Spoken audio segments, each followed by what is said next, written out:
Let's give it a few minutes before we get started. Let a couple people get here. But hello, folks.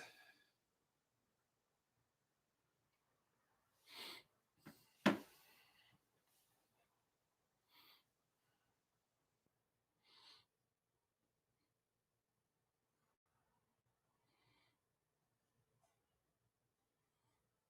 going on, TikTok?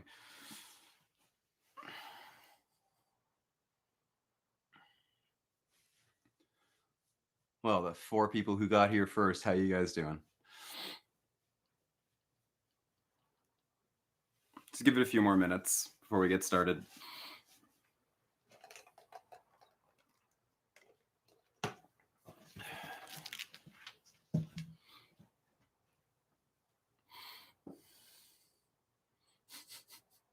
Lots of folks are ready for some updates.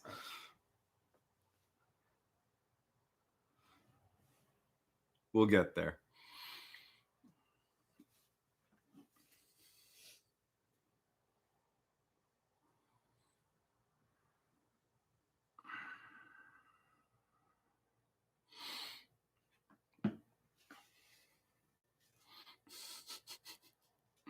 All right, well, while we're waiting for other people to show up, we can actually get started. So the whole point of this is just questions and answers.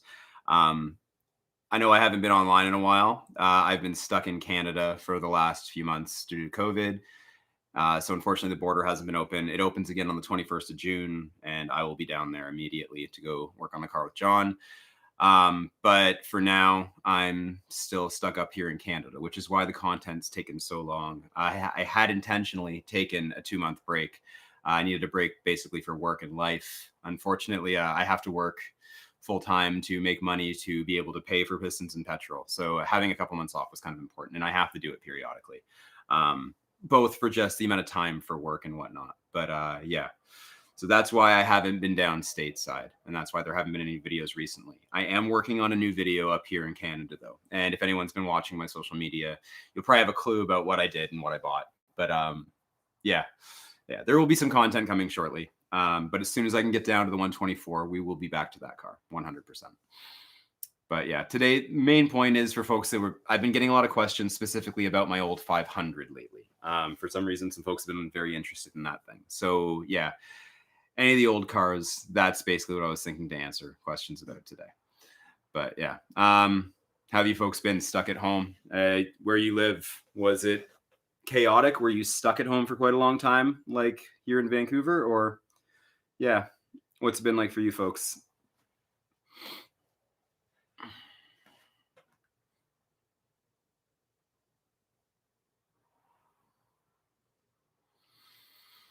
Yeah. Man, Texas. I'd love to go to Texas. I'd love to go anywhere. Being for the first month and a half or 2 months during COVID, I was just stuck at Vancouver. I had COVID, so I was stuck in my apartment for about a month straight. But yeah, I've been working the whole time too, but I'm working from home. I've always been working from home well, not always. For the last like 3 years, I've been working from home. Yeah. Vancouver's been getting busier, a lot busier actually. Yeah, like I was out today. Yeah, it took a while. Like, so when you truly get COVID, you get a bad sore throat, you get a fever, and you feel like hell for a couple of days. And then I had the lung issues. So you start getting deposits in your lung and you start having these unproductive dry coughs. And even after COVID's done, you're stuck with this cough. I had that cough going on for about a month of real coughing. And then even still today, like, I can't smoke anything. I can't have any sort of smoke inhalation, at least not regularly. I've been dabbling lately, but yeah, if you do, you really feel it. Like it's not fun. But yeah, I got over the initial COVID. I'm still dealing with some of the lung stuff though. I only know 2 other people that had it. That's a good question. I wasn't deemed needed for x-rays. This is like 2 months ago now. I'd be curious to see if there's anything left though, like, because I'm still coughing. Like my lungs still hurt. Not hurt, but like it feels like that you can't get full breaths all the time. It's a really, really odd feeling. Thanks.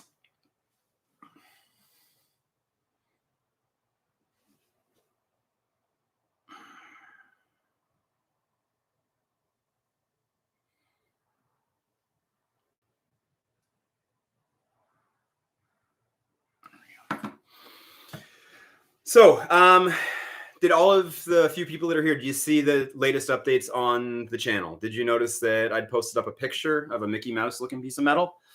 I'm hoping you folks saw that. That was the benefit of having COVID. So, yeah. So while sitting, being in isolation, I gave myself extra time and I stayed inside for a full month. And you get really bored. Even when you have work on a computer, you get really bored. Not being able to go outside is different than not going outside. Yeah, good. So if you didn't understand what that Mickey Mouse looking thing is, that's the timing chain cover for the QV engine. So I'd been searching for it for 2 years, hadn't been able to find it, and I'd been looking in the wrong spot.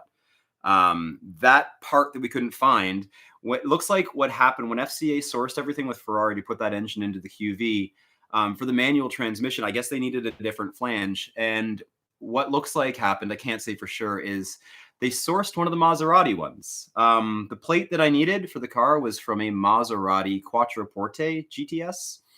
So that's the plate. That was the trick. So it was a Maserati part number the entire time. The only difference that it really has is there's an extra dog ear on top of it for mounting something. But aside from that, yeah, it bolts up perfectly. Yeah, there'll be, there's already some video of John messing with that stuff. But yeah, you'll see more stuff soon. Very soon. We'll be playing with the QV engine stuff as soon as I can get back down there. There will be a few interesting updates that have kind of come about from finding that QV plate. All things will still be chained. All things will still be done. But yeah, I'm not going to lie. The QV engine's way more interesting to me. I've been wanting that for a long time. It's a lot of folks on the internet have wanted to see it as well. And when something takes this long, it's kind of frustrating. I know there's a lot of folks that thought it wasn't going to happen, but it's unfortunately the reality of doing something that's never been done before and not doing a lot of research at the start. You kind of can get stuck. And I've seen it happen with a few builds over time with different people. And that's what happened with us in the QV thing. But now that we have the part, it's moving forward on the QV is by far the most interesting thing for me. Regardless, we'll be finishing everything QV related and T-Jet built engine related. And there's a couple other things coming down the pipe. Like I said, I did pick up another car. Yeah, the Miata. Oh man. So I bought a Miata. If y'all didn't see that, just an old NA Miata. I had the urge to go out in a convertible, and a Chrysler LeBaron doesn't really count. So yeah, I wanted like a rear wheel drive 124 type car. And yeah, I've wanted an NA Miata for a while. So I went out and bought an NA Miata, and I've been playing with that. And I bought it as just something to have and to fill a gap. But now that I have it and I've been playing with it, it's man, I think so much fun. I understand the NA Miata thing at this point. Having one really, really, yeah, it opens your eyes to those little small cars even more so. Like it's funny because I know it's not that much smaller than the 124, but it feels way smaller than the 124. The thing is tiny. My girlfriend likes it a lot better than the 124, which is kind of funny. But yeah. Yeah, no, I still prefer my 124. But there's some stuff coming with the Miata. I'm trying to figure out exactly which direction we're going to go with it, but I'm definitely moving forward with Miata. So there will be a video soon. We're going to do wheels, tires, and brakes and just kind of get moving with that car just to kind of get some momentum on the channel because I feel the need to put out a video. It's I really like making videos and not having the opportunity to make them over the last while is kind of frustrating. I made this channel to show what I was doing with my cars because I really regretted not doing a build video or anything of my Fiat 500 when that thing was first built. And yeah, I learned that I really just like making videos. It's a lot of fun, right? Like this is my hobby. My hobbies are cars, YouTube, and cameras at this point, and a couple other things. But yeah, like this is a fun hobby. Like I would encourage anyone to be doing this. It is super, super fun. And it doesn't matter how many views you get on a video. It is just one of the most entertaining things you can possibly do. It is rewarding when people like a video though. Like that is actually pretty cool. I would highly encourage you folks to do that.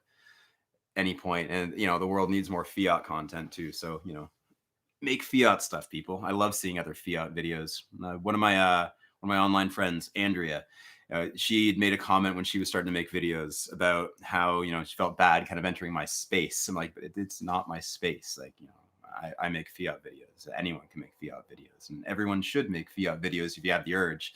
It's a lot of fun. But yeah, no, it's pretty cool. Yeah, thanks, man. I do appreciate that, Grant. It's yeah, I miss putting content in your feeds. That's one of the reasons I posted up that picture of the timing chain cover from the QV. Like, I wanted to be able to show you something. Like, there's a feeling of responsibility that you get when you're a content creator to provide something to the people that have taken the time to subscribe to your channel. Like, to me, subscribing to a channel, that's a pretty cool thing. Like, I appreciate every single one of them. And it does come with this feeling where you feel like you really need to be producing something for the people that are watching. Yeah, Derek, you came in just a little late. You missed that part. So yeah, 100%. If you look on the channel, there in the community section, I posted up a picture of a thing that looks like Mickey Mouse. And that's the timing chain cover for the QV engine. So we finally found the part that we needed. They're already being put together. And when I'm able to get back down to the States, which will be June 21st, if you don't know, I live in Canada and Torque Motorsports is down in Auburn, Washington in the United States. And that's the biggest reason I haven't been producing any content. I was supposed to be down there at the end of January, and it just never happened, unfortunately. But yeah, we're definitely doing the QV swap in the 124, 100%. I hope you are too. Hope you're having a fantastic day. Man, I miss doing that. I got to record myself doing that recently with the Miata when I was starting to do the Miata video. That felt good. It's funny. Like, I don't always do that, but yeah, someone always points it out when I don't, and then I feel bad for not doing it. I miss saying it, man. I am still alive. I'm definitely still alive. Yeah, I haven't died. COVID didn't kill me. My cars are still alive. I'm still here. Yeah.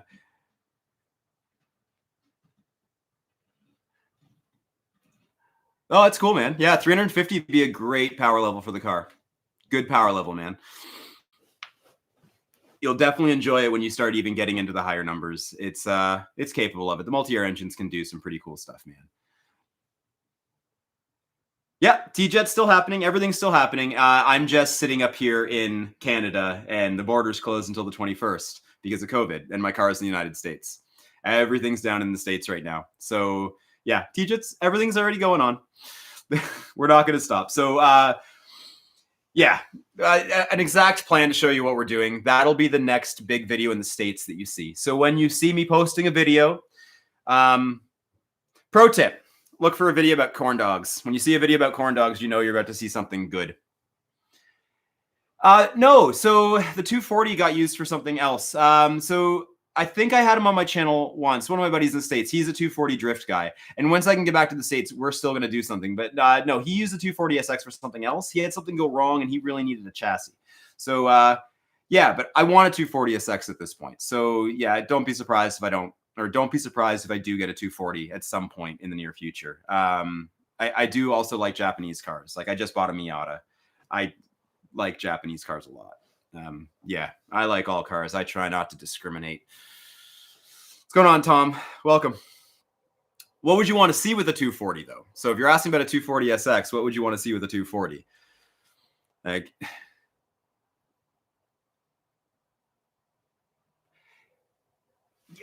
yeah, kind of. So the question here is, will the electronics of the 124 make nice with the QV motor, dash, infotainment, etc.?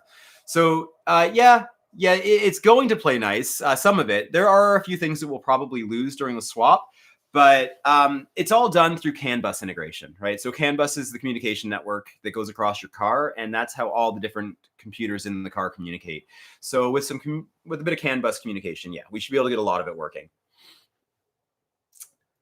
I haven't driven that car in the. I don't know what that engine's like. I have not driven it. I'd be glad to give an opinion once I've driven it. But I've been talking with another friend about starting another show on the channel. A friend of mine that's local is quite into cars, and I'm trying to encourage him to kind of join in. But we've been talking about doing some other review type things on the channel. And if that's the type of cars folks want to see, yeah, I'd love to get a chance to drive them and give some reviews. But yeah, not yet, unfortunately. A massive rear spoiler? What for? Why do I need a massive rear spoiler? Well, downforce would probably be a good thing on the QV swap, but yeah. Anyhow, so there's a few people here. So do you guys have any other questions specifically about any of the builds?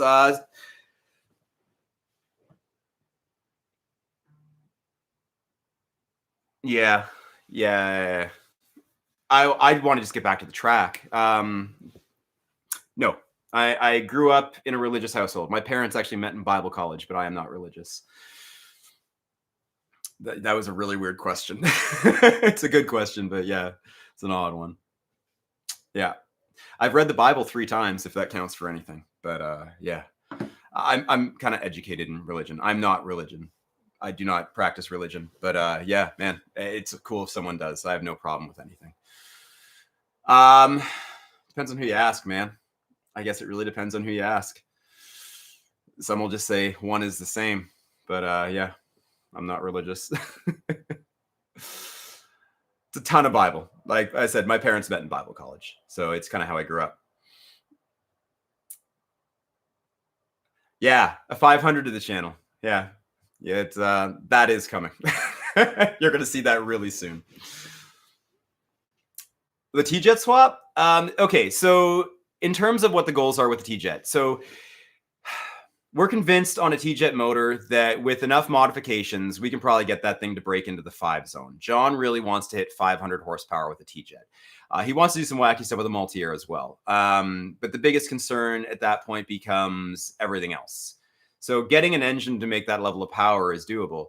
But yeah, I think 500 is the end goal for seeing what a T-Jet can do. But it's going to take a lot of other work. Now, at the same time, in the 124 and 500s, other work has to be done anyways, especially for the 124. Like, I don't think the differential would survive 500 horsepower. I don't think there's a lot of parts in the 124 that would survive 500, even the transmission. So, you know, the transmission in the 124 is essentially like an NC Miata transmission. And those things, you know, 400 horsepower, if you keep the torque down, yeah, maybe it'll last for a while. But even at that point, things are starting to become suspect. So in order to be able to do like that 500, it's going to have to be attached to a gearbox and a drivetrain that can deal with that type of power. But yeah, the T-Jet's an interesting thing. There's some really cool stuff coming up with the T-Jet engine itself, specifically over the next bit of time once I get down to the States. And I don't think you'll be disappointed with it. I think the T-Jet, I think with what's going on with the T-Jet, I think that could become a phenomenal upgrade for a lot of folks with multi-air that don't want to go down the multi-air rabbit hole.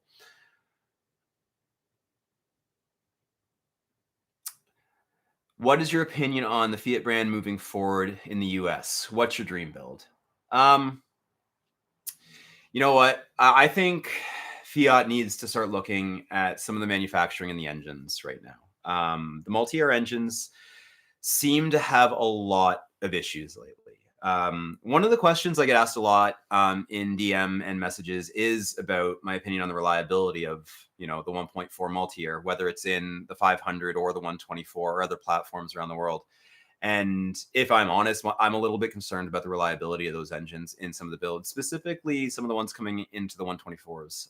It seems like people with 124s are having oil problems more often than the 500 folks. And if you aren't aware, the engines are built in different plants. The 124s engines come from Italy, whereas the 500s engines, at least North American examples, those are coming from Mexico and North America in general. And it looks like they really are put together with different tolerances. I don't know. I'm not there, but the American 500s seem to be able to take a bit more abuse, and they seem to have less issues. And the less issues is the part that I'm a little more concerned with.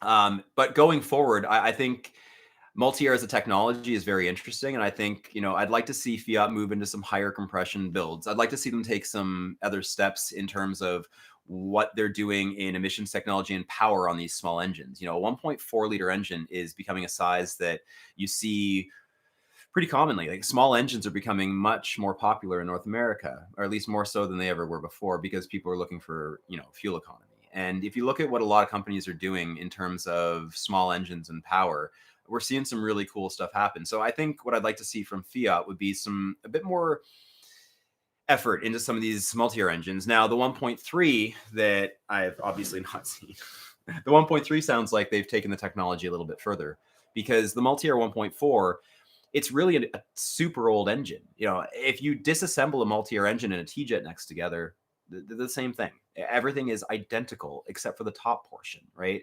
So that puts the T-jet or the multi-year engine at essentially, what's that make it? When did the T-jet come out? Mid 2000s? Earlier? Like earlier. Let's actually look that up. The T-jet is at least, I would say, 15 years old. But that's why I'd like to see something a bit more interesting. You know, most modern engines these days are direct injection. That has a lot of fallbacks in terms of, you know, how your valves live and performance, but also has a lot of assets too. The QV engine is a direct injection engine. But yeah, I think what FCA needs to do is kind of move forward. Fiat needs to advance. They're kind of behind the curve. That's how I feel right now about some of the engines. I'm hoping the 1.3 multi-air is a better engine. I think has potential. But yeah, I think they need to concentrate on their engines more. And I think they need to not discount what can be done with a small engine in North America. I suspect they're going to be extremely similar. Is the engine the same as the Panda 100 horsepower? I suspect they'd be relatively similar. In manufacturing, you don't want to have too much variation because it becomes very expensive in a manufacturing term. And FCA is a large corporation, and I'm sure they're thinking in those terms. I'd have to take a look, but I would suspect they're going to be extremely similar. Where is it? Okay, Brenton. Wouldn't a wrecked California T motor have been cheaper and possibly more readily available than the Alpha motor? Yeah, it very well could have been. John and I have talked about what happens if we blow up the QV engine at some point. And immediately the next thing that came to mind was either a California T engine or the F-154 out of one of the Maseratis, because they're both V8s.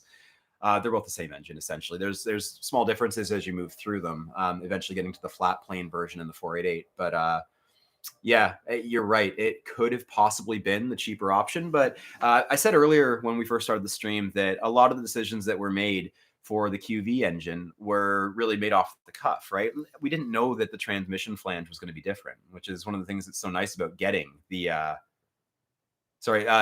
of the things about getting that plate, you know, and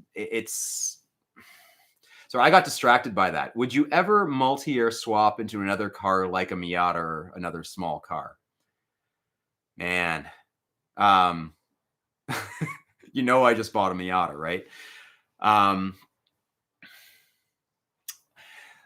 Despite the quality issues, I think that have been happening with the multi-year 1.4, yeah, I have to admit that thoughts crossed my mind. So when the QV engine goes in the 124, I am going to, no matter what, have a 1.4 drivetrain sitting around because I'm not using that transmission, not using any of that.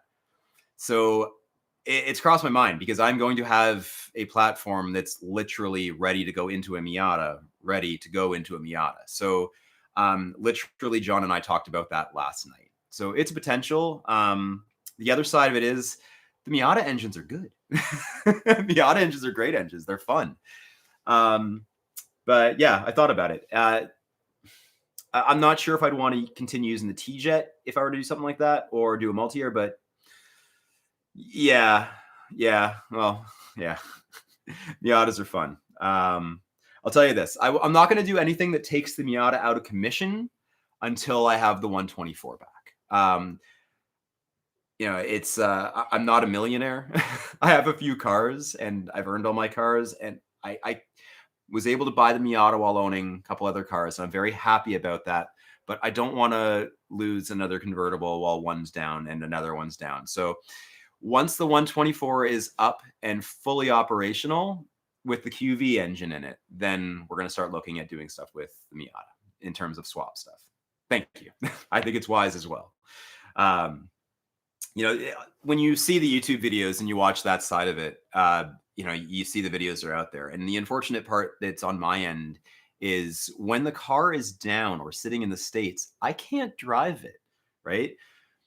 We do these bigger things to the car, and when there's the in-between times where it's not ready at the end of an episode. I can tell you right now, most times when it's not done at the end of an episode, it's because we're not done working on it, right? Like it's not an easy task, that annoying pain in the ass car sometimes, right? Like the frustration you guys see in the videos at points, it's real. Like it, and the frustration when I can't drive it because, you know, it's stuck in the States and I have to be in Canada because I have stuff I need to do in my real life. It's not exactly, it's not fun. So yeah, we're going to avoid having 2 downed Miata chassis at a time. I'm going to keep the one running at all points in time.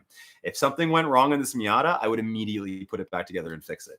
It's, yeah, I love having a convertible, and I need to have a convertible running in my life at this point. I used to hate the idea of convertibles. Like when I was in my early 20s, I worked in speed shops and other places, not anywhere near this area of the country.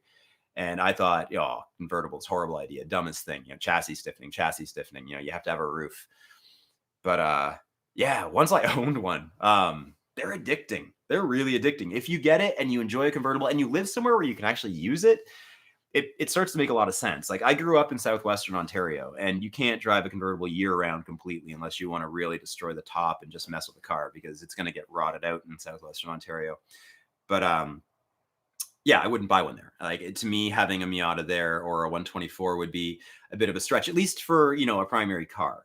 As a winter toy, sure, why not? Or sorry, a summer toy, yeah, why not? Right? Like it's a great car, but like, yeah, I don't think I would have really fallen in love with the convertible thing unless I'd moved out here. But I'm rambling now. So again, main reason I started this was to answer questions for the cars. So I've answered some of the questions so far. I'm sure I'm going to have to repeat myself a few times because the numbers are going up and down as people come in and out. But that's okay. So if you have any questions at all about any of the cars, that goes for my original E85 big turbo Fiat 500 that Matt Farah drove, the black 124, the white 124. Yeah, and those are my main cars. And if you know that I also have the NA Miata and a Mercedes that is basically something that I'm building for a friend of mine's kid's first car. But if you have any questions about any of those, please just hit it in the comments. Yeah. Have any of you, okay, how many of you own a 124 but have never driven a Miata? Are there any of you that are in that situation?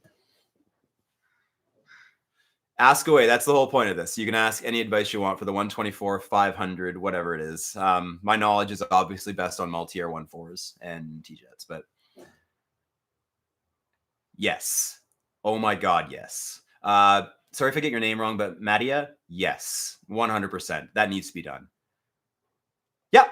Oh yeah. Still doing a G25 T-Jet for sure. Like that's not going down the tubes. I'm stuck in Canada right now, by the way. I'll be back in the States on the 21st. But I've basically been stuck in Canada since COVID, and I had intentionally taken a break from doing YouTube videos. I wanted to take about a 2-month break. I called it a season break so I could get back to my real life because, you know, pistons and petrol is something I have to fund out of my pocket. You know, it's not something that's easy to maintain as a perpetual thing, especially when, you know, the whole point of the channel is modifying cars. And if you're in here, it's because you modify cars, and we all know what modifying a car does to your bank account. So the amount that I've had to do to try and keep the channel going and be able to modify these cars, you know, it's something that I've had some help from John in terms of some of the labor when I go down there, but like I still have to pay for my parts. I have to pay for living in a separate, well, not living, but like being in the States and maintaining my life up here is something I have to do. It just gets really expensive, really, really expensive. So a couple months to kind of recover and kind of get set up to continue going is important. And I have clients, right? Like that's how I pay for everything. I'm a developer. Like, so I'm a web developer. That's what I do. And I need to be able to make sure I do all the stuff for my clients so I can get back it down and do the stuff for the cars for you folks and for me. This car stuff, let's be really clear. I do this stuff because I love it, and I want fast cars. I love cars. Like I make videos for you folks.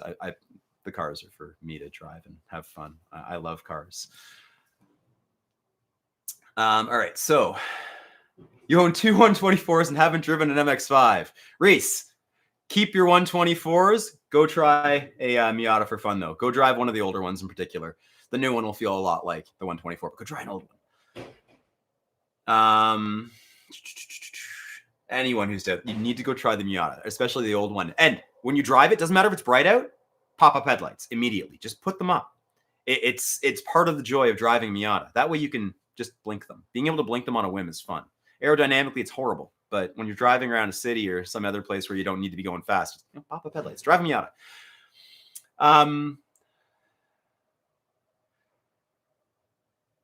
Yeah, well, you don't have to add power. So, Phil, my dad bought a new 124 Spider a couple years back. Anything I should suggest for him to maximize reliability? I don't think he's too concerned much with power. So if the car is not burning a lot of oil, you're not seeing a lot of smoke at the tailpipe, you're not getting oil on the air filter. If those are the cases and the car is running well, really just make sure the maintenance is really up to date. Multi-air is very sensitive. And there are actually areas in the ECU for oil changes that will start to slowly degrade performance over time with the oil. There's also a viscosity sensor that is reading the oil. So if you maintain your oil changes very regularly, you will maintain a very happy multi-air 1.4. It's extremely important. So just, it's really silly. Depending on what dealer you go, you get different time periods for oil changes. You get some people saying 10,000, some people saying 5,000. And the funny thing is I've seen dealerships say 5,000 miles in the States, and other ones say 5,000 kilometers in Canada. And it's silly. But I still prefer to go with those shorter time periods, even if it's not the recommended from FCA, whatever that number may be. With a multi-air 1.4, yeah, go early, especially if you like to drive the car, right? Or if you live in a really hot climate, even more still, keep going. If you use E85, if you use E85, change your oil every 1,000. E85 dilutes oil so quickly in an engine that has super loose tolerances, and most modern engines have really loose tolerances for fuel. For fuel economy. So it's really important to change the oil frequently if it's E85 in particular. But yeah, regular oil changes are one of the best things you can do for a Fiat with a multi-air 1.4 by far. My black 500, no. I have been missing the black 500 lately. I was posting a lot of Instagram pictures of it today. I got rid of the 500 when I got the 124, the black 124. So I actually traded that car in and got a decent value for it with everything that was done to it. Hood pins, no hood latch, water to air intercooler, TDO5. Like that was a high strung Fiat, and I got a great trade-in value for it. So I was told when you modify your car, you're not going to get your money back. You really don't. But like, I was shocked because I had friends that were getting less money for a Barth on trade-in than I was getting on my 500T that I cut the hood latch out of. Like, come on, that was awesome. Battery was in the back. But yeah, I wish I still had it. Someone made the suggestion that I should buy it back. If I could find it, I would seriously consider buying that car back just to have it. But I do know for a fact that someone messed with it a lot after I owned it. I was talking to someone that it was sitting on their lot, and someone got it airborne, collapsed the suspension at one point. New suspension was put in, and then some stuff was done to it, and someone did manage to get under the hood lid on fire. People have done some silly stuff with that car. It's been restored back the last check, but yeah, someone's abused the shit out of my old 500. I would still like to get it back regardless. I would give it a hug, give it a pat on the ass, and tell it I'll take care of her. I have 6 Fiats from the 90s. You are awesome, Pina GT. You are officially my hero in this room. More cars, the better. 6 Fiats. I wish I could get some of the small Fiats from Europe. There's some Fiats over there that I would love to get my hands on and just own for a little while. I'd actually love to own one of the older Cinquecentes. What was the exact model? They're not 500s. I think they're Cinquecentes. The boxy ones with the 3 slanted Fiat logo on the front of them. I'd love to get my hands on one of those. Or a Panda. I'd love a Panda. It'd be fun.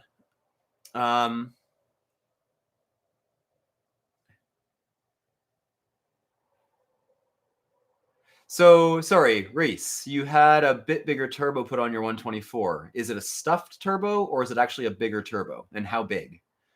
That would really be kind of interesting to know. Make sure you put bigger injectors in it, though. You'll never get anywhere without bigger injectors on a Fiat. That's 100%.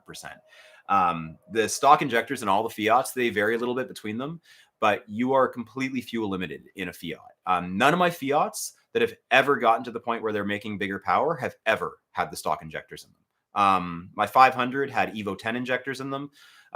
Johnny and I were the first ones to put Evo 10 injectors in a multi-air 1.4. But yeah, like there was a lot of fuel going into that car. And then the black 124 had ATP, ED5, and E85 injectors. And yeah, that's the biggest thing. So if you're doing a bigger turbo, make sure you've done bigger injectors because you're just going to run out of fuel. I've seen some really ridiculous things coming from people's mouths on cars about the Fiats in particular, and they have stock injectors. And I just know for a fact that you don't have the fuel to do what some of these people think they're doing, but it is what it is. So yeah, I'd like to know more about the car though, for sure. Maddie, yeah, I drove 124 at Barth and I understood how much the short wheelbase counts in corners. I was owning an E36 coupe and it wasn't very enjoyable roads here in Sardinia. And now I just bought a 200 SX S13. Ah, yeah. Yeah, the short wheelbase in corners is a lot of fun. And, I didn't realize how fun a short wheelbase car was in corners until I had my Fiat 500. That was an eye opener in terms of short wheelbase cars. Growing up in car culture where I grew up, everyone would drag race, right? And there was a lot of street racing when I grew up. And that's the kind of climate I grew up in, like drag racing, straight line kind of stuff.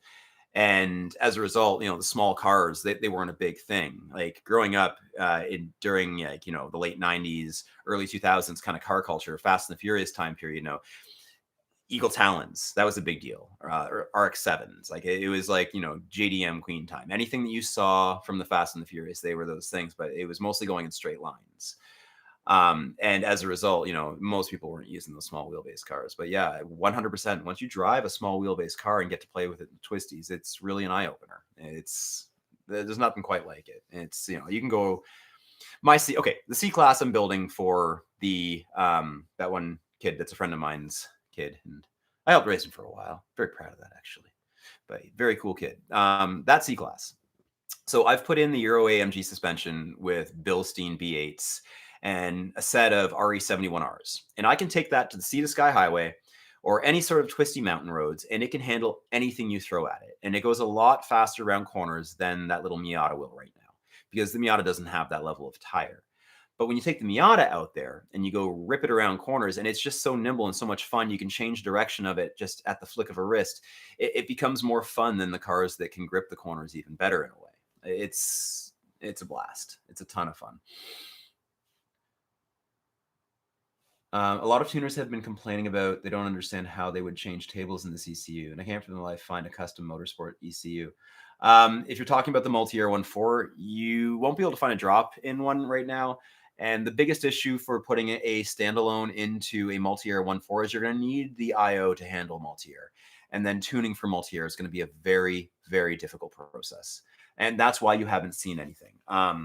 If you were to take the upper of a T-Jet and do a standalone, that would actually be extremely easy. And putting a T-Jet on a standalone, like if we weren't trying to use the factory ECU, a standalone would have had that car up and running in no time. And to be frank, you're probably gonna make more power on a standalone.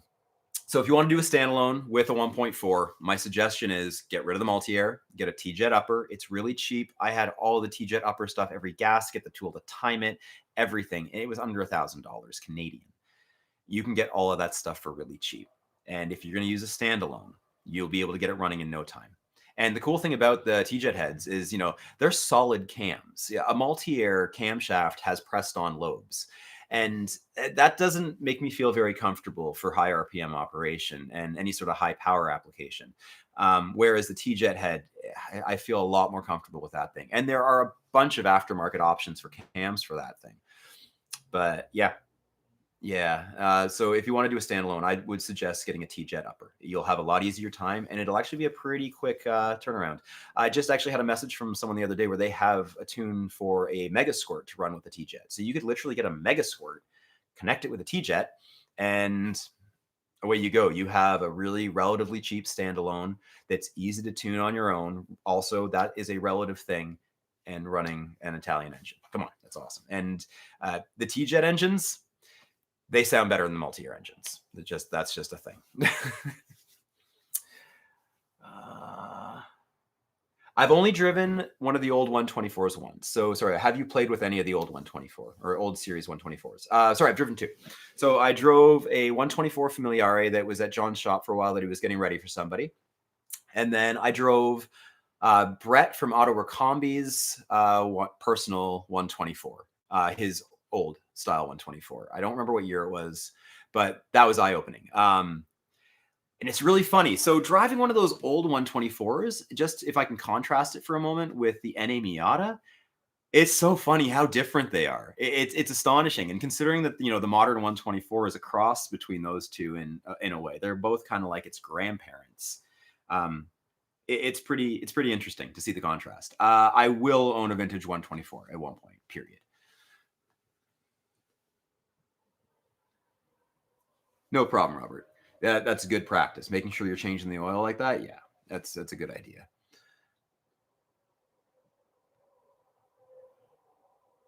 Ah, Pina. Yeah, I've not. I wish I could. I would love to. I was actually planning a trip to Europe at some point over the summer, and I can't do that now.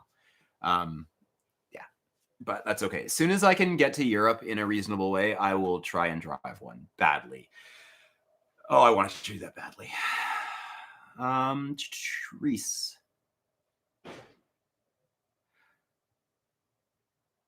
Um, I don't actually fully know the answer to that question, if I'm honest.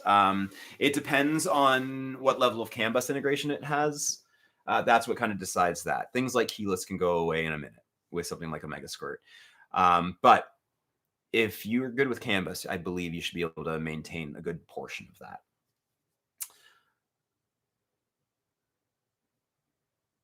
Oh, Ryan. Yeah, you don't have to, but it's easier. If you want to take it off without releasing the front completely, I always recommend actually unbolting it so you can get a little bit of extra room. But if you actually take the front, the compressor housing off the turbo, so take the compressor with the cartridge out from the exhaust side, that gives you a lot more room to get in there. Then you can take the manifold off with the exhaust side of the turbo still attached, and then you can take off the exhaust housing from the manifold after it's removed from the car. That would be on a 500. Yes. So yeah, that's what I would suggest doing. That's what I usually do.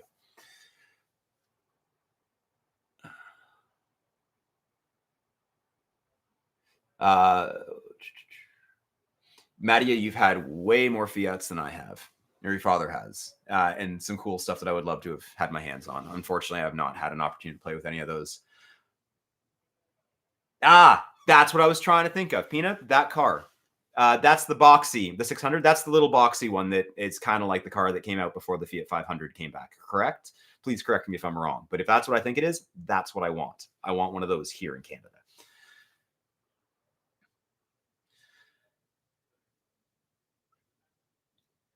Now, if they are stopping selling the 124, I haven't seen that yet. A lot of people talk about selling or stopping the sales of cars. I guess they were talking about truly stopping them in Europe. It is unfortunate though, because it is truly a great car. It is a lot of fun. And in my opinion, I think it's prettier than the Miata. Like it's if they are really getting rid of it in Italy, that is a very unfortunate thing. Yeah, because I feel that the 124s really are very special little cars. Like they're a lot of fun to drive. Like I love Fiat 500s too, but and I miss my Fiat 500. I was talking about that earlier. That thing was a monster, but I have a bond. I feel with the 124 a little bit more than the 500 at this point. It's a very very fun car to own and drive.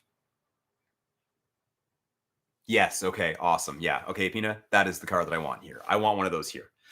I do have a friend that can assist in importing cars like that as well. But yeah, one thing at a time. At this point, I have a few cars. I don't need another one quite yet.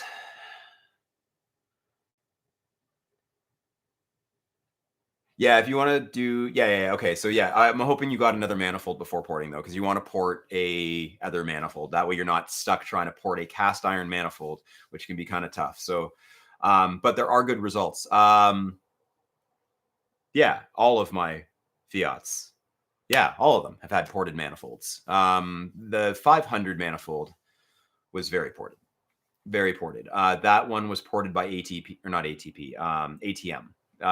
If so, my old Fiat 500, if you didn't know that car, had a Super 16G on it, but it was a Super 16G and manifold that had been prototyped by ATM.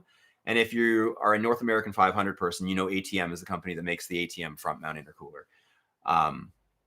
But yeah, that was where my first ported manifold came from, and it's a good idea. So I would highly encourage you to port your manifold. It makes a pretty big difference. You can get some nasty back pressure in the existing manifold as it is.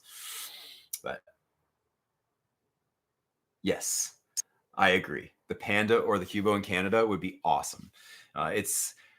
It's funny. Cars are made for different markets in some ways, and I find it disappointing when a company decides that this car is not for me or for us. It's kind of irritating because there are a lot of cars that are sold overseas that I would love to get my hands on, and it was more prevalent a thing back in the '90s in particular. So if you live in the States, you're very lucky as well. So in the '90s in Canada, we got very ripped off in cars. Like you were getting cars that we just didn't get. We had the Eagle Talon, but we didn't have Mitsubishi Eclipses, for example. We got ripped off. We never got the Evo until the Evo 10. Canada gets ripped off for cars. It's getting better now, though. It is nice.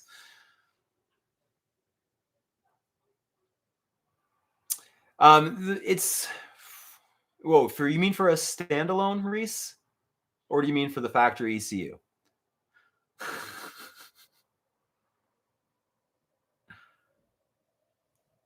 If it's for the factory ECU, yeah, remote tuning isn't really necessary just because it's all being done directly on one computer, then transferring through a handheld and then going into the car. Now, if it's a standalone, remote tuning's a bit different. At that point, you'll want to get set up on a dyno and everything, and that is the great way to do it. But you'd probably need to make sure you have a standalone before you could have a remote tuning session done, because you'd want to have a remote session going into a laptop that is currently connected to whatever standalone computer that is. Yeah, that'd be the way to do it. I love remote stuff. Remote is my world. I work remote. IT, man. That was my thing beforehand. Does anyone have any more questions about the 500 or either of the 124s? I can go for anything to do with the QV swap, T-Jet, multi-air, anything. Yeah. Also know a few things about John's cars. Oh, you know what makes me sad? My 124 is sitting at the shop, as I've told a lot of you already. Something bad happened on Monday. Someone broke into my 124. It was outside, and someone cut the roof and broke into my 124. John was actually afraid to tell me. He didn't tell me till Tuesday. He felt really bad. It's not his fault, though. It's okay. But it's annoying. It's downside about convertibles. People can cut the top. And I don't have the hardtop on the car. The hardtop is here with me in Canada. But I don't really like that hardtop. So anyone want a hardtop? So the detachment point you mentioned is sort of a V-band connection. Yep, it's a V-band connection on the cartridge. It's the V-band between the cartridge and the exhaust housing on the turbo. It happens. It's the one thing about convertibles. You know, it's when I drive my convertibles around the city, I leave the tops down and I don't lock them. I just leave them there. If someone wants to try and break in and take some change out of the cup holder or something like that, they can have it. It's fine. Better than the car being vandalized for them to get in. It is loud. Sorry, Ray Rams asked why I don't like the hardtop. Well, I don't like the hardtop itself because it's loud. It's really loud. And mine is one made by a company called DG Motorsports. And, you know, there's a reason I have that hardtop up for sale for half the price that it is retail. It's just loud. I don't feel the quality is there, if I'm honest. No. When I left the car, I made sure there was nothing in it.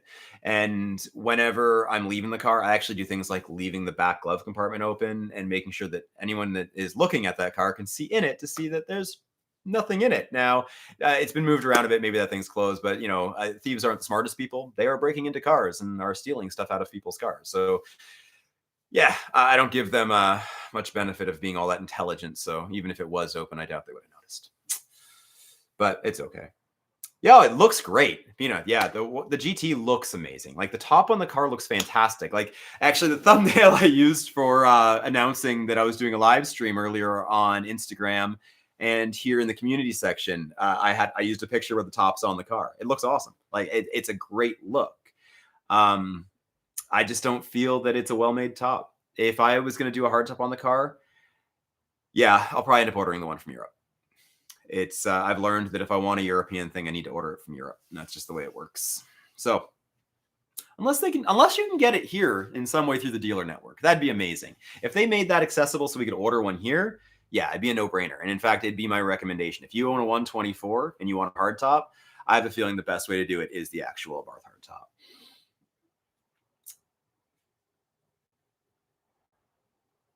Okay. With the factory ECU, yeah, you don't need to worry about anything like that. You can just do it through back and forth tuning. Now, it's hard to do the back and forth tuning with a turbo that the tuner's never seen before because the spool profile is different and the tuning is not as simple as just, dragging a slider up and saying, here we go. But yeah, back and forth is all that would be required. Yeah, you'd have to buy his system though. So when you buy a tune with someone, the way it works is either you send them your ECU to be broken into and physically tuned on, or you buy their OBD2 handheld and then you upload tunes through OBD. That's how that works. And then you just email the files back and forth. Yeah, they brought it down to the multi-year turbo in all the 500s now, and the 124 only ever had that engine, unless you did the same thing you could do in the States and order the non-street legal rally car. At that point, you get the same engine that's in the 4C with a really cool gearbox. It looks awesome, and I want to drive one. I want to drive one of those. I've never had the opportunity. Ha! Yeah. Yeah, John's always making improvements on the tune. So when it comes to tuning a car, you build a base tune and that becomes the start of your product, right? So when someone like John makes a tune, they figure out the original tune. And John used my 124 for the original car because I literally bought it and said, John, I'm coming down. And I get, does that mean you're staying on my couch? I'm like, yep. And then, either way. So John did the initial development on it. So, the first few tunes that came out of Torque for the 124 were basically based on what John had discovered with my tune. But as locals that own the cars, buy the cars, and John spends more time with them on the dyno over and over again, and plus as he's refining tunes for people internationally, he starts learning a few things. He'll do something like he'll have an idea and he'll do it. And then the customer will report back or he'll see it on the dyno that, this was a big improvement in, area A or B. So it's always being refined. Like the tune for a Fiat 500 last year isn't going to be identical to a tune that's come out now, right? There's perpetual refinements, right? It's just the art of tuning. Tuning is not a static thing. It's not like buying, a copy of Adobe Photoshop and installing it on your computer. And it's the same. It's not like that, unfortunately, either. Every tune is based around the same rough idea, but then it's being matched to many different potential calibrations. It's not a simple thing.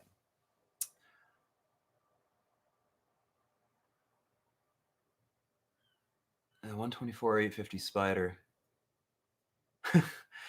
City is harassing for cars. Not a big deal, or not a big surprise at this point. It is not. It's not a big deal. That's not fair.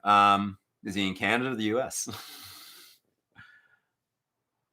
I'm more back-end developer.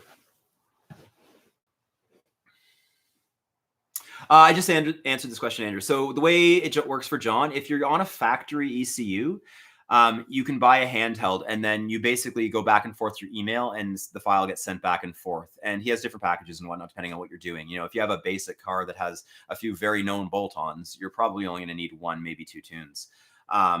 But if it's something really custom, then you'll be sending files back and forth as you refine the tune for that particular application. Specifically, that is, if you have other injectors, you have a bigger turbo, you have, water to air intercooler, some really big intercooler, like all these little things make difference in terms of how it works.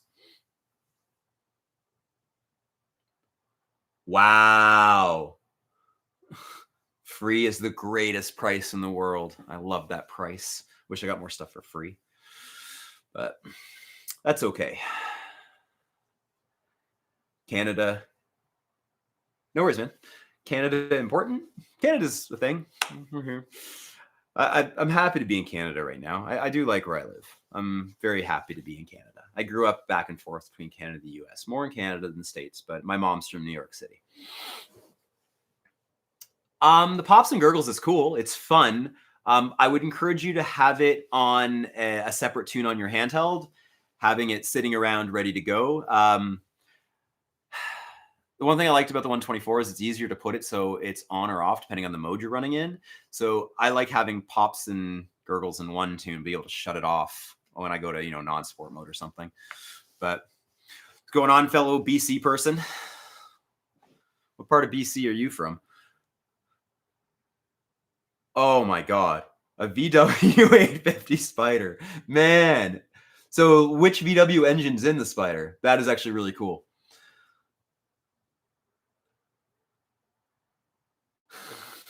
I'd love to try some of those smaller engines, Matt. We're kind of limited here with the 1.4, really, and the upcoming 1.3. But one more thing about pops and gurgles, though. Be careful when it comes to those noises. Pops and gurgles is a better sound than pops and crackles. There's a couple different pops and bangs tunes, and some of them have these really nasty, loud cracks. They're not good.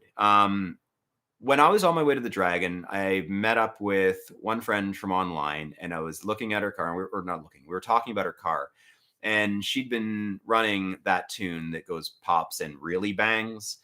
And I suggested that she borescope her pistons, and then I took off on my way to the Dragon. And sure enough, when she borescoped the tops of the pistons, they were pitted. So the point that the bang is happening is unhealthy in that form of pops and bangs. So just be careful. Isn't that what matters? Power. Wow.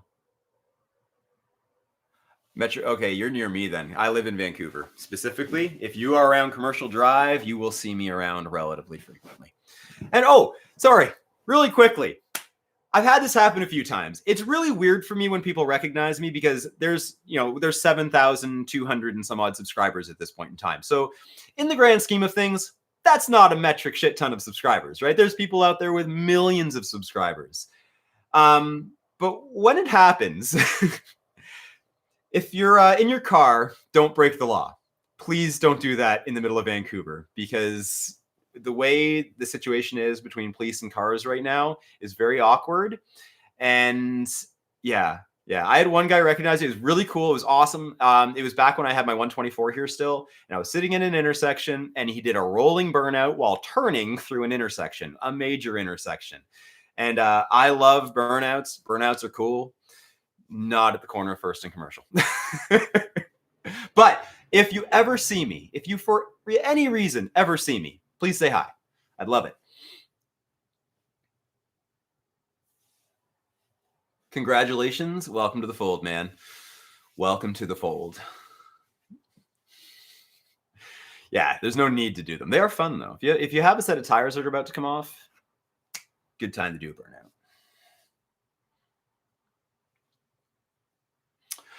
Before you're going to get a tune, I'm a big fan of getting what you need ready to go on the car, getting it on the car, making sure it all works together in, a way that it's going to on an untuned car before approaching tuning. That way you don't have to go back and forth. Generally speaking, you get a much better result if you specifically have your parts and you have it all tuned for as a cohesive package.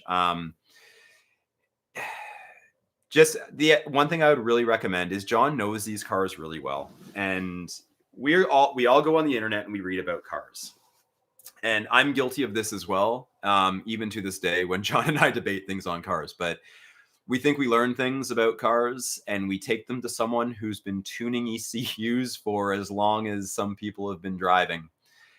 And when we try and tell John things, sometimes if John gives you some advice on the car, it's coming from the viewpoint of someone who loves cars. And some of this advice, it's not going to be about buying anything. It'll be either take this off the car, or this might not be a good idea. Let's not do this. My advice is listen to your tuner. It actually doesn't matter who your tuner is. If your tuner says something and you know that they know what they're doing, and I hope you would think they know what they're doing if you're buying something off them, take their recommendations, right? Your tuner is the one that makes it all work. So listen to them. If they have been doing this for a while, they have a lot of experience with these cars, and they will have good ideas as to what needs to be done. But that's my one piece of advice. What power does a stock Fiat with a torque tune make? It depends. A stock car can get to like 170, maybe 180 if it's a good sample. My black 124 made 182 horsepower with nothing done to it, just a tune. So I think it dynoed at 145. I think that's about right. My 500 back in the day, it made similar numbers too before we started kind of hacking mods at it.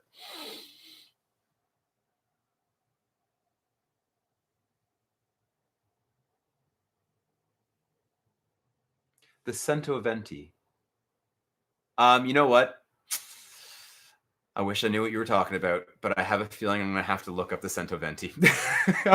Sorry.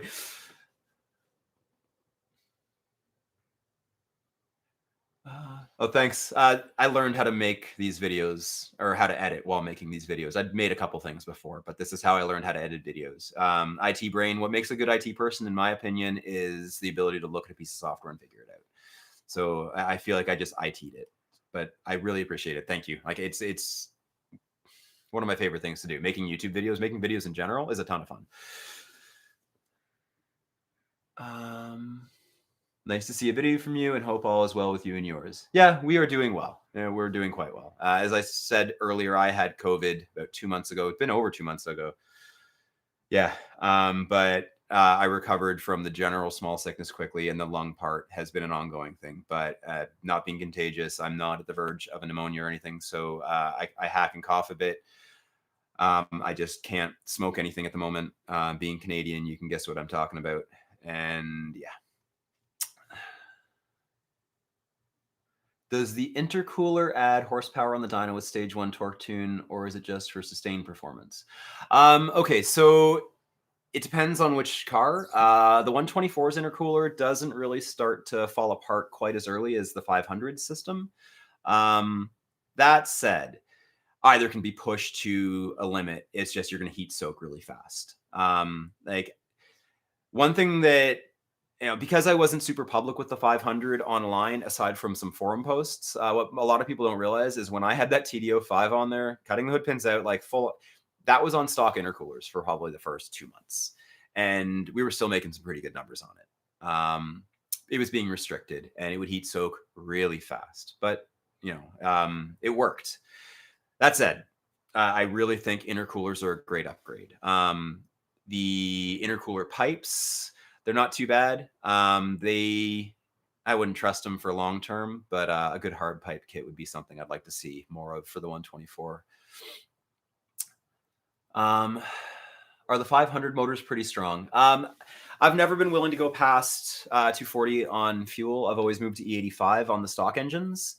I just feel like it's a good idea to respect what the folks in Europe have been doing with the T-Jets for quite a long time. And they showed us very well that, in the 240, 250 range, you start to run into issues in the bottom ends.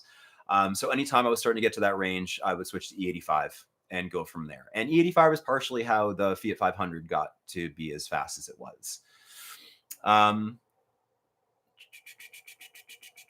What program do you use to edit? Okay, so Final Cut is what I use most of the time. I've been experimenting with DaVinci Resolve lately, though. I really like some things about DaVinci Resolve. So the next episode I do will probably be done in DaVinci, and I'm hoping that it's either better or you can't tell the difference. I'm trying to work on my color grading right now. That's been something that has been one of my favorite things to refine while doing videos is working on the color grade. And I'm not great at it all the time. Like there's some stuff that I've done that's been pretty, but that's okay.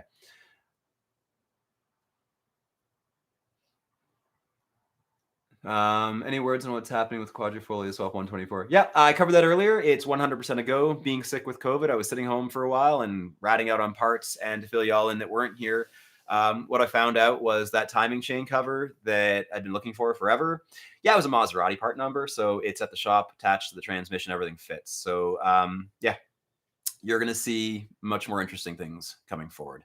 Because as I said earlier, like I know a lot about the multi-airs and I really like the engines a lot. But from a perspective of someone who owns these cars, I really want the QV swapped 124 more than anything. It doesn't mean you're not going to get to see the T-Jet stuff come to a conclusion. It's just that I really, really want that car done. It's not even an issue of getting it done. I just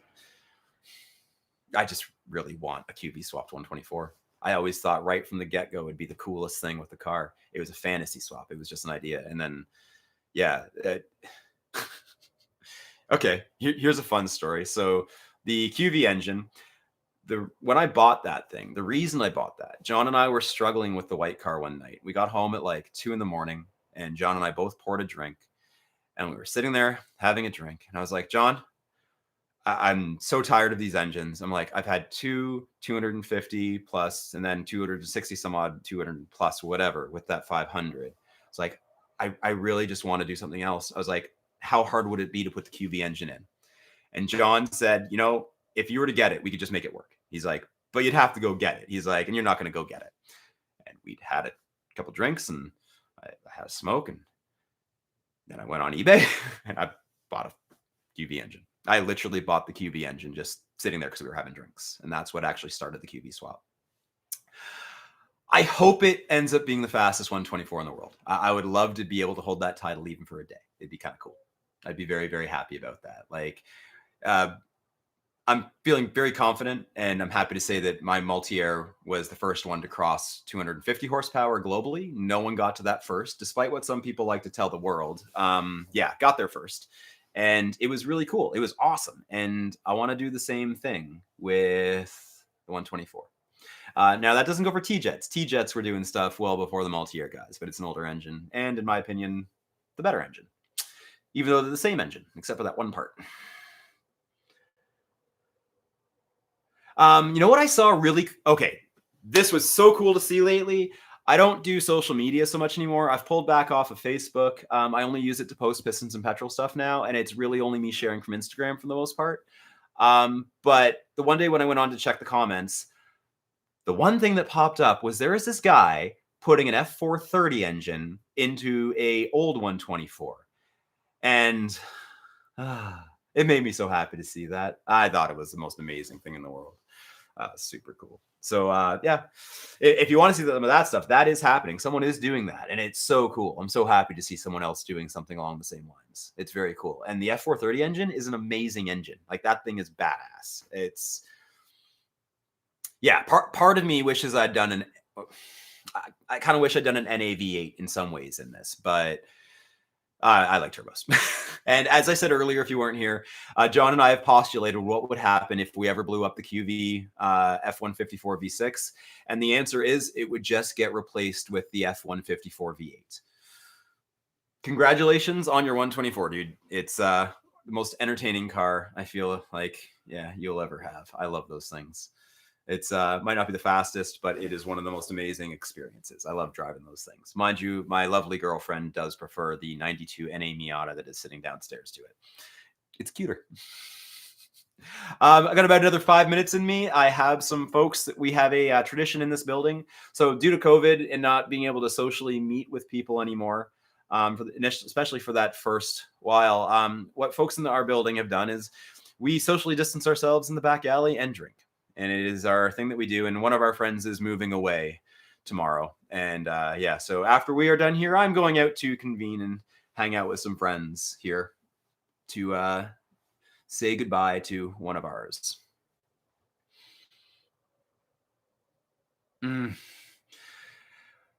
Yeah, I want to get to the next freak out. As soon as the QV swapped 124 is done, that is probably the next time you're going to see me at one of the big meets, because I can't do that and not show the world. I want people to be able to experience that car.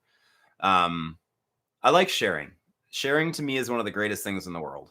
And I like being able to share rides in the car and being able to let people drive the car. Insurance-wise, the QV will probably be a bit of a different thing, but I like people being able to explore and experience the cars that I have, because some people do basic bolt-ons, but the cars that are really wacky, you don't see them quite as often. And I'm an idiot, and I'm willing to do stupid stuff. So, yeah, I like being able to let people see my stupidity in person. It's a lot of fun. When I went to the Tail of the Dragon with my car, that was the most entertaining thing I've done Fiat-wise, period. And if you've never done Fiat on the Dragon, and I think the last one was tied with the Fiat Freakout, actually, but if you've never done Fiat on the Dragon, go. Sign up, make sure you go. And it's not just about going to do the Tail of the Dragon. It's the opportunity to go be around a lot of other people that are really into Fiats and get to spend some quality time with them and get to know them. Because if you spend a lot of time talking about cars on the internet, you run across the stuff that is, counterproductive and not quite as entertaining as, going to the meets and being with people, right? It's one of the reasons I don't do Facebook very much anymore, because Facebook to me for car stuff is the opposite of why I go to car meets. You go to car meets and maybe you debate something with someone, but that's fine.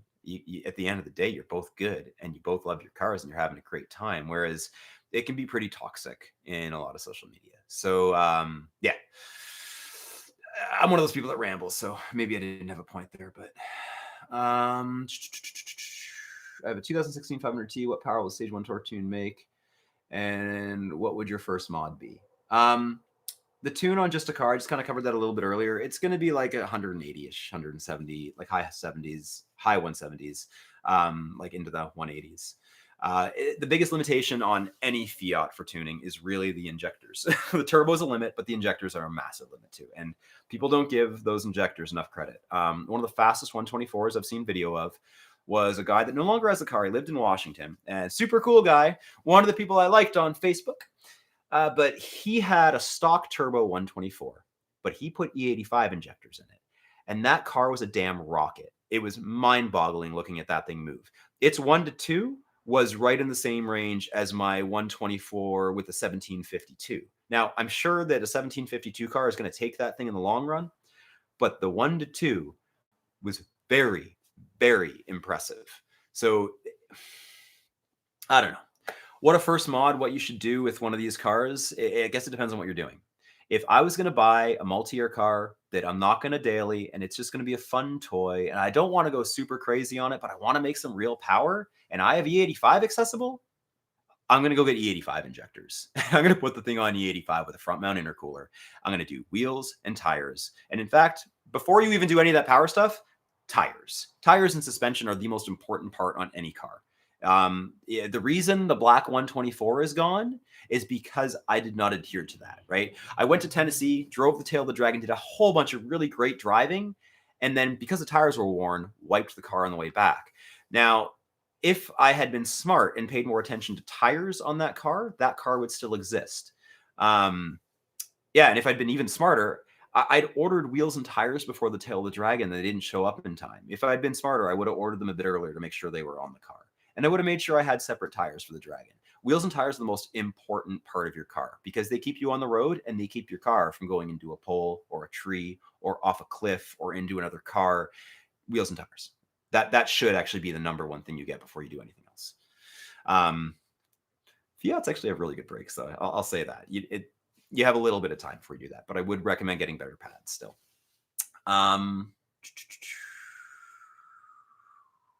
So I live in California. Would you say that E85 is better for the engine multi-year wise? E85 is better for making power. I don't think E85 has any real detriment on the car except for oil dilution. If you run E85, change your oil just frequently, like 1,500 miles kind of thing, even 1,000 miles. E85 turns oil into a runny liquid.